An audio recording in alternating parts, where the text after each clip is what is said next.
Good morning students. Today's video is for class 6 subject science lesson 7 पौधों को जानना. Now let us read. विश्व में हमारे चारों ओर अनेक प्रकार के पेड़ पौधे हैं. कुछ छोटे हैं, कुछ बड़े और कुछ मिट्टी पर हरी घास के रूप में फैले हुए हैं. कुछ पौधों पर फूल उगते हैं, कुछ में नहीं. कुछ पौधों की पत्तियां हरी होती हैं तथा कुछ की जामुनी या लाल या पीली होती हैं. पौधों के बारे में ज्ञान प्राप्त करने के लिए हम पौधों के प्रकारों और उनके अलग अलग भागों का अध्ययन करेंगे. पौधों के प्रकार: जड़ी बूटियां, झाड़ियां और पेड़. आकार के आधार पर पौधे 3 प्रकार के हो सकते हैं. ये जड़ी बूटी, झाड़ियां और पेड़ हैं. फर्स्ट है जड़ी बूटी. ये पौधे छोटे आकार के होते हैं और इनका तना नरम और हरे रंग का होता है. ये 3 से 4 फीट से अधिक नहीं बढ़ते. उदाहरण: सरसों, सूरजमुखी, मटर, गेहूं, चावल, गुलमेहंदी आदि. ये सारे पौधे हैं जो 3 से 4 फीट तक ही होते हैं और इनका तना नरम होता है और ये हरे रंग के होते हैं. आप फिगर में देख सकते हैं. झाड़ियाँ. ये मध्यम आकार के पौधे होते हैं. इनका तना कठोर तथा लकड़ी का होता है. इनकी शाखाएं जमीन से ऊंची होती हैं. उदाहरण: चीनी गुलाब, गुलाब, नींबू, मेहंदी, बोगनवालिया आदि. पेड़. पेड़ बड़े पौधे होते हैं तथा इनका इनका तना कठोर लकड़ी का होता है. ये कई वर्षों तक जीवित रहते हैं. ये प्रति वर्ष फूल, फल और बीज उत्पन्न करते हैं. मतलब ये हर साल फूल, फल और बीज उत्पन्न करते हैं. इनका एक ही मुख्य तना होता है. तने पर शाखाएं जमीन से बहुत अधिक ऊपर होती हैं. तने पर जो शाखाएं होती हैं, डालियां होती हैं, वो ज़मीन से बहुत अधिक ऊपर होती हैं. उदाहरण: आम, पीपल, नीम आदि. आप आम, पीपल, नीम का पेड़ देखे होंगे. लताएं और बेल. कुछ पौधे ऐसे होते हैं जिनका तना कमज़ोर होता है. पुदीना और लौकी के तने कमज़ोर होते हैं और ये ज़मीन में फैले रहते हैं और ऊपर की ओर खड़े नहीं रह पाते. इन्हें लताएं कहते हैं. मतलब जो स्ट्रेट खड़ा नहीं हो पाता है, कहीं बिखरा पड़ा होता है उस ज़मीन पर, उसको ज़मीन पर फैला हुआ होता है, उन्हें लताएं कहते हैं. कुछ पौधों जैसे मनी प्लांट और मटर को ऊपर चढ़ाने के लिए सहारे की आवश्यकता होती है. इन कमज़ोर तने वाले पौधों को बेल कहते हैं. पौधों के भाग. पौधों के विभिन्न भाग होते हैं. जैसे जड़ होता है तो जड़.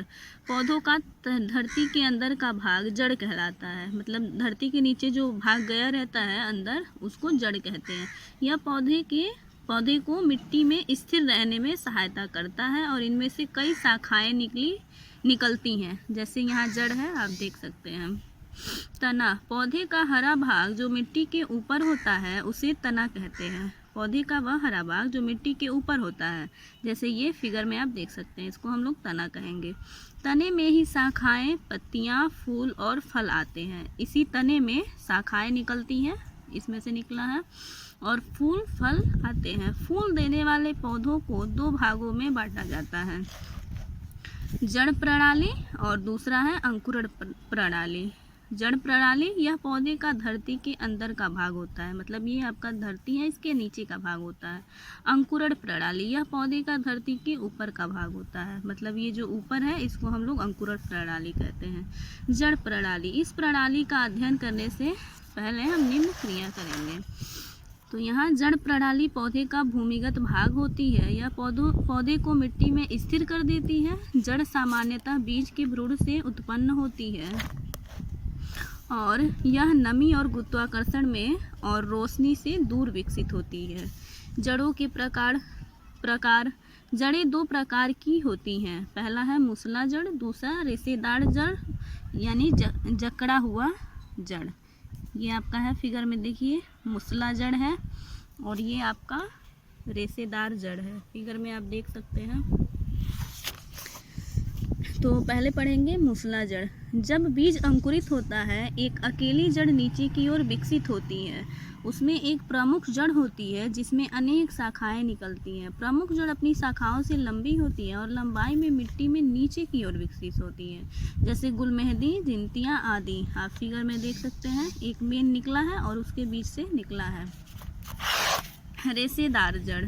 कुछ पौधे जैसे गेहूँ, मक्का, गन्ना और केला में कोई मुख्य जड़ नहीं होती। अनेक जड़ें गुच्छे के रूप में तने के नीचे मिट्टी में फैलती हैं। ऐसी जड़ों को रेशेदार जड़ कहते हैं। मतलब ऐसे जड़ को हम लोग रेशेदार जड़ कहते हैं। जड़ों के कार्य। जड़ें पौधों को मिट्टी में स्थिर होने में सहायता करती हैं तथा उन्हें सहारा देती हैं। जो जड़ें होती हैं वो पौधों को मिट्टी में स्थिर रहने में, मतलब एक जगह रुकने में सहायता करती हैं तथा उन्हें सहारा भी देती हैं। जड़ें पानी और खनिज लवणों को अवशोषित करती हैं।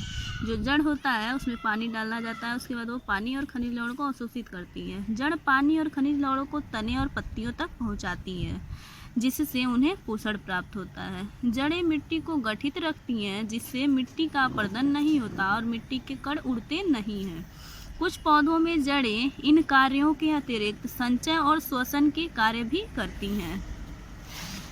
अगला है जड़ों की विशेषताएं। इसको हम लोग नेक्स्ट वीडियो में पढ़ेंगे। Okay, thank you.